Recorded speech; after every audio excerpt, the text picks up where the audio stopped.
What's up, you guys? Welcome back. All right, so today I wanted to talk a little bit about sacred sexuality. This is one of my favorite topics. It's something that I teach in all of my spaces. And I just want to get into a little bit about how this helps deepen intimacy, also how it's connected to your spiritual growth, and that it isn't just for people in romantic relationship, this is also for singles. So let's dive in. I have some notes here. All right, so yeah, I think the first sort of maybe misconception with sacred sexuality is that it's only for couples, and that couldn't be further from the truth. In fact, so much of my healing around my own sexual energy happened when I was on my own. Relationship can be the catalyst for this. You could meet somebody and all of a sudden you have an interest in this, or maybe your connection with that person sort of calls this energy forward. It might also be that you experience a lot of like distortion in your life around sexual energy, and that could look like a lot of guilt or shame or issues around, I don't know, like infidelity or cheating or like sexual deviancy and things like that. And there's no judgment here. This is a no judgment zone. I went through a lot of that on this path, and I'm not surprised because, it could also delve into even deeper things, which we won't touch on in this video. But if you've experienced any, really challenging situations in your life, you might end up on this path of sacred sexuality to heal and resolve some of that trauma. And though I'm not a trauma expert, I've definitely worked with people who have come a certain, distance on that journey themselves. Like once they get some of the kind of preliminary support, then I can go deeper. You got to practice where you're at. You have to really honor where you are in the moment and not try to push yourself to go faster or go deeper than you're ready to go. And so one of my favorite books on this is the Magdalene Manuscript by Tom Kenyon, which I did a separate video about, and I will put the link below. I think I can even put it in the at the end of the video to pop up. So if you're interested in that, you can watch that separate video. But I will say that that's one of the books that's been one of my guides on this path, one of the most close companions that I've had. But you can also read, for example, any of the books by this author, Mantak Chia. Again, I'll put the link below to him. And he is like a Taoist expert master from China. So in Taoism, there is a path of what they call solo cultivation. So you're cultivating your sexual energy by yourself. But there's also a path designed for partners. And that's because they see, in these like tantric traditions, they see your sexual energy as something sacred, as something divine.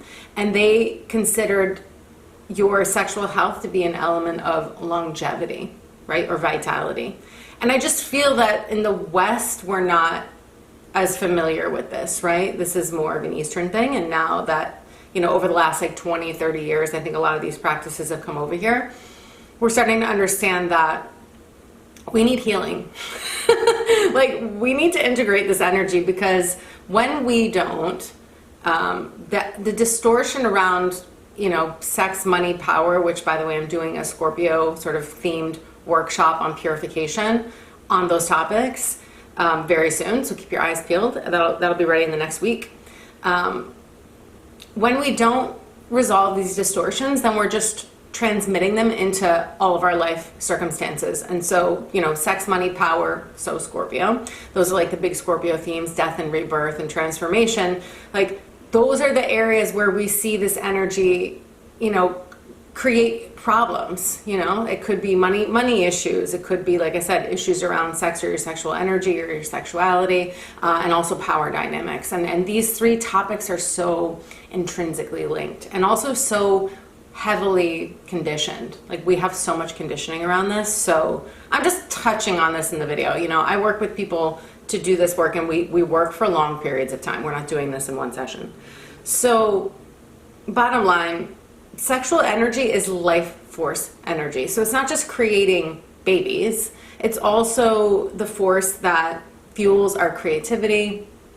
It's also our, vitality, our radiance. I notice that when people start to use these practices, they start glowing, they feel more confident, they have more physical energy, they feel more emotionally stable. But remember, There's also the flip side of this. There's the purification process that happens, which is why I'm going to touch on that in the workshop. And that means, you know, on the spectrum, there's light and dark. So in order to integrate this energy, we also have to go into our shadow. And we can't be afraid of what's hiding in there, because what's hidden in your shadow, like in your unconscious mind and your subconscious, is what's actually running your life, because the subconscious mind rules like 97% of our action. That's crazy. Think about that. Your brain is like 3% conscious mind telling you what to do, like directing all your behavior. But 97%-ish approximately of everything you're doing in your life is run by your subconscious mind. So whatever stories are going on in there, which you're probably not even aware of, are the things that are running your world. That's why like shadow work is really important, and I do it in a way that is also playful, and I keep it lighter. You know, there are times and moments where you need to be serious, but it doesn't all need to be heavy. In fact, one of my favorite books around shadow work that I use in my containers is called Existential Kink by Carolyn Elliott. That book is fucking awesome. It's just like a more intermediate, advanced level shadow work. And she also has studied like Buddhism and things like that. So she gets it. Another great author for this, by the way, and again, another book that I use in my long containers with women especially, is, but Existential Kink is great for anyone. Kasia Urbaniak wrote a book called Unbound, and it's about women in power. And that also, and she was the thing that I love about Kasia is that she was a nun. So she was practicing as a nun, Taoist nun, and also working full-time as a dominatrix in New York City. And I really resonate with that paradox, because I'm also like a walking contradiction. You know, I have a really devoted spiritual practice. I took Buddhist vows, Tibetan Buddhist vows, and also extremely sexual and work in the sexual energy realm. And a lot of people, you know, that's not mainstream, but we're here to integrate, and I'm here to play in that paradox. You know what I mean? I feel that that's really my realm of, that's what brings me joy, and that's my realm of expertise. So I'm really helping people integrate their sexual energy through meditation practices, some also Buddhist practices, embodiment practices like sensual embodiment, and also that type of shadow work where that could look like journal prompts or specific meditations and things like that. Again, otherwise you're experiencing this distortion in your relationships with men, with women, in your partnership. And if we're carrying fear and guilt and shame around, you know, sex or sensuality, then we're projecting, like I said before, these hidden beliefs into our relationships, platonic or romantic. This isn't just about romance. And that can look like sisterhood wounds between women, or even like brotherhood wounds between men. It could look like general distrust, envy, jealousy, or just like mistrust of the feminine or masculine energies in your life. This is also like your own mother-father wounds that end up getting projected into your relationships. So because we're so heavily conditioned around sex at a young age, you've got to bring what's in the shadow, like what's in your kind of spiritual closet, out into the light. And once it's in the light, you can look at it, you know, and bring love there, compassion, awareness. But we do this through, in spiritual practice, we do this through breath, we do this through gentle movement. And something that I really like to practice with people is, you know, we start very slow, you guys. All of this is like, go easy. You're not in a rush to get somewhere. You think you're in a rush to get to this like climax experience. But deep intimacy or even union, you know, this path is like a kind of like an upward spiral. It's always unraveling. It's like you're blossoming. And you don't push a flower to grow before it's ready. You're not going to push your own awakening around sex or sensuality. It will just happen organically when you create the conditions for yourself to bloom.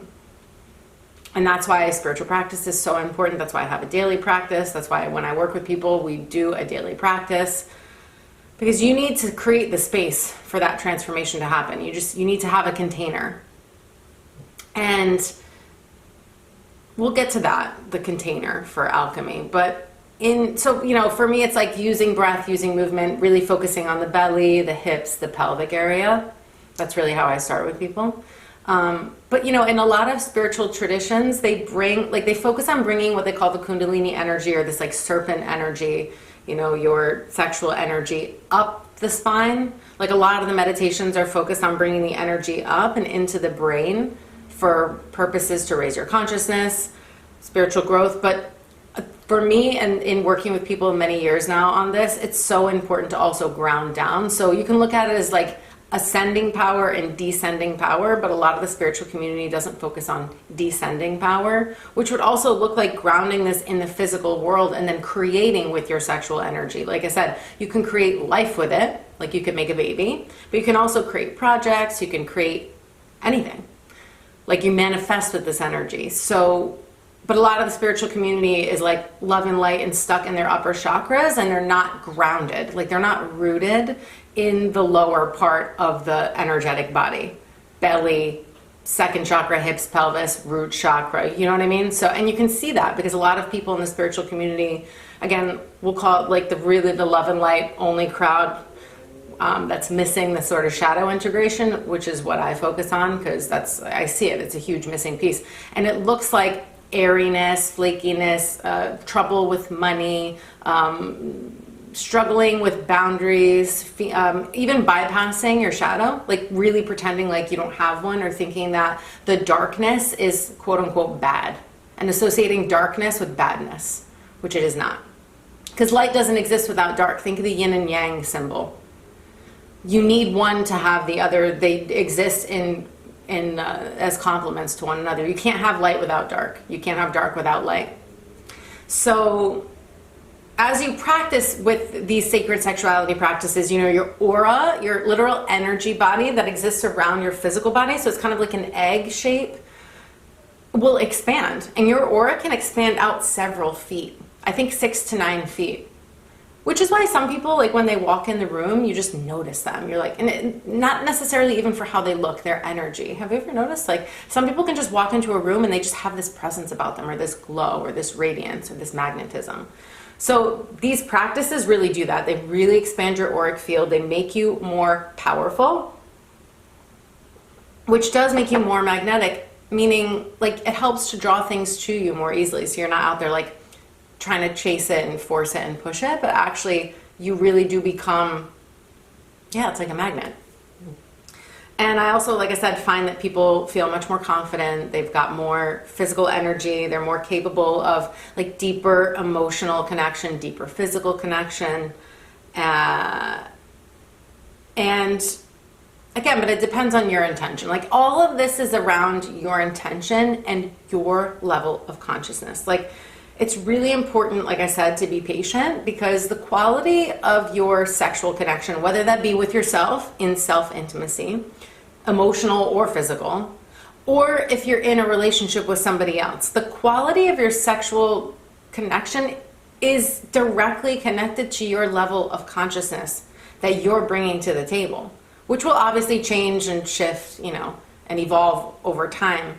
But you can't just like pick up a book and read some like fancy, people do it. They try to do it all the time. They're like, all right, let me just do like a weekend workshop, some David Data weekend workshop, or read some sacred, Tantra book or whatever. And that's it. Like, that's all that I need.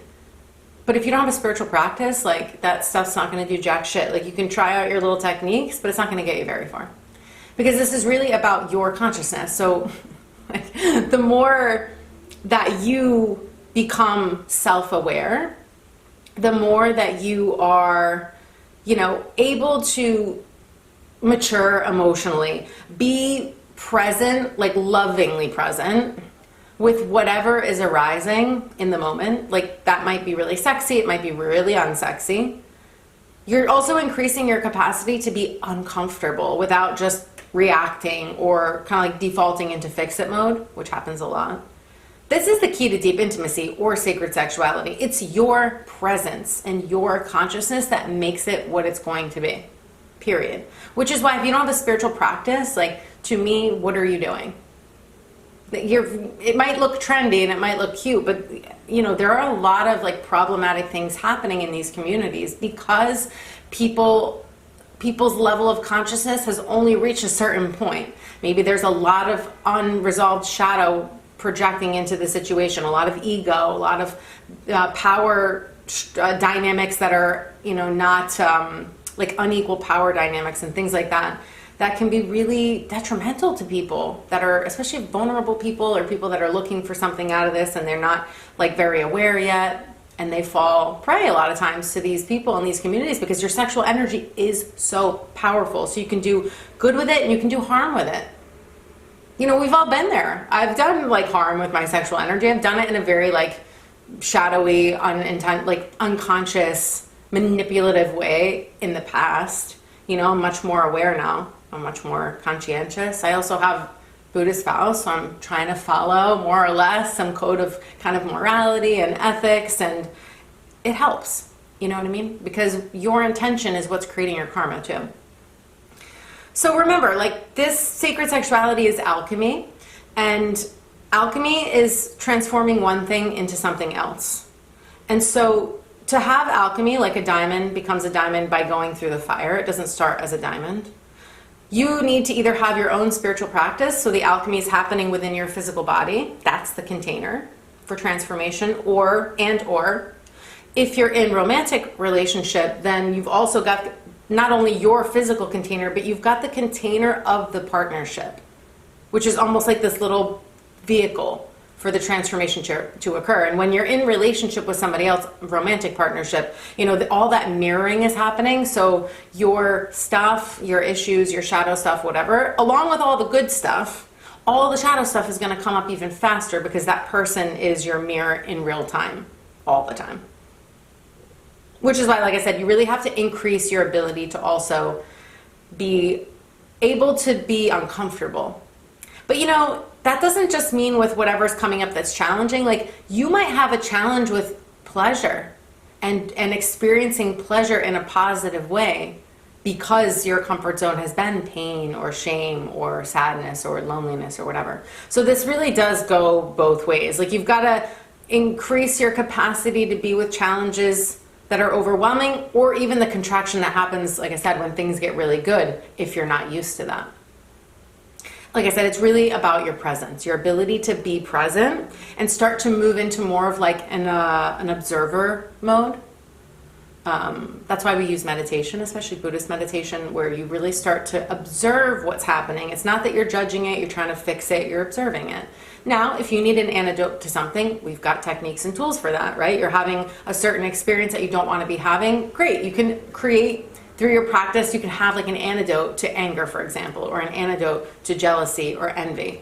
Again, we're going to do that in the purification workshop that I'm going to run soon. And I can teach you one of those practices, a simple one to do. But this is sort of my overview on sacred sexuality. You know, I think it can be really also, like, people use a lot of flowery language around this, and I find that a lot of that is so unnecessary. You don't need to know every piece of history around the term and this. If you enjoy that, that's fine. But for me, that was never as relevant as just practicing. Same goes on the spiritual path. There are a lot of people that want to intellectualize all of this stuff. They want to talk about it for hours on end. And I'm like, go fucking practice it with someone. Go sit down and do it yourself, or go practice in the relationships that you have. The best place to learn is in practice, in real life. Bring it off the mat and to your job, to your family dinner, to your partnership, right? To your friendships even. Like I said, this sacred sexuality practices are not just for romance, but of course, they're going to be able to massively increase your intimate connection, emotional connection, physical connection, and spiritual connection with a partner. So it really is a way to raise your consciousness also together. And this isn't like, I also want to say, just to wrap this up, like, you get to a point, I feel, with these practices where you're not like going to bed and you're like, okay, I'm going to do sacred sex tonight. And I'm going to, okay, first we're going to do this, and then we're going to do this other thing. Okay. Then we're going to, you guys, that's so like awkward. I mean, that's really not what's going on. It's more about, like I said, your level of presence and your level of consciousness and your ability to do these practices even on your own. Like, you're bringing a different quality, a different energetic into the situation. So it's not always about like, oh, this technical stuff. A lot of this will just happen organically in relationship. Like, you go to bed with your partner and you're like, these things will express themselves naturally. You're not going to have to be there with your spreadsheet and your pen and be like, okay, like, let's check that part off. Okay, 30 seconds, let's do this. Then we're going to do this other thing. You know, if that turns you on, that's cool. But like, that for me, that ruins the moment. It's like you're not being present. And you can always practice certain techniques. Like some people like to do eye gazing. You guys, you don't have to do those things. You don't have to do everything by the book. But I think that when you work intentionally with your sexual energy, it massively shifts and transforms your energy and helps to clear out, like I said, the distortion that's happening unconsciously within your own energy field and emotionally. So you stop creating problems where they don't need to exist, and you start increasing your pleasure and your joy and your intimate connection. So if this is interesting, exciting for you, number one, you're in the right place, because this is really my focal point. It's what I feel sets me apart from a lot of the people that talk about even union. You know, sacred sexuality is a big part of my practice and my business. So here are some things that you can do to start. One, like I said, I have this Sex, Money, Power workshop coming soon, so just keep your eyes peeled over the next week or so. And then it will be for sale, so don't worry about it if you're, if you watch this at a later date. If you're a woman, you can start with, I have a self-paced program that's designed to be done in 5 weeks, but obviously you can continue to use the practices, called Return of Venus. This is really a sacred embodiment program for women about sensuality, sacred sexuality, and deep intimacy. So if you want to start, that's a great way to start on your own. And the link for that is below. I've also got, this is very important, I've got the waitlist open right now for Magdalene Mysteries. So this is going to be a 12-month journey. Spaces will be limited. It's definitely an intimate group. It is a year-long commitment. And this is a tantric alchemy journey for women specifically who are on the path of union. So I did a program similar to this called Rose Temple for 2 years in a row, and then it needed to evolve. So this, if you're familiar with Rose Temple, this would be like the evolved version of that, the more intermediate version of Rose Temple. And we will be using as one of the resources the Magdalene Manuscript, because we're going to spend a few months doing those specific alchemies of Horus, which are the 5 meditations inside, but we're doing a whole bunch more. So the page is there. I've even got like some kind of like temporary, it's subject to change, but I've got the monthly themes there and details and et cetera, et cetera. So if you are interested in that, we're looking to start, depending on interest, January, probably 2025, winter 2025. I'm thinking January after the holidays are over. So that's what I've got going on. Obviously, if you want to book a session, a 90-minute intuitive session, we can go into details. We can talk about what's going on in your life. I give you follow-up resources via email, like guided meditations and things that are specifically for whatever you're experiencing right now. But if you're really interested in sacred sexuality, I would say those other 3 options would be a great starting point. Other than that, obviously, if you have questions and things like that, drop it in the comments below. I love reading your comments, hearing what's going on with you guys. And otherwise, I will see you guys soon in the next one.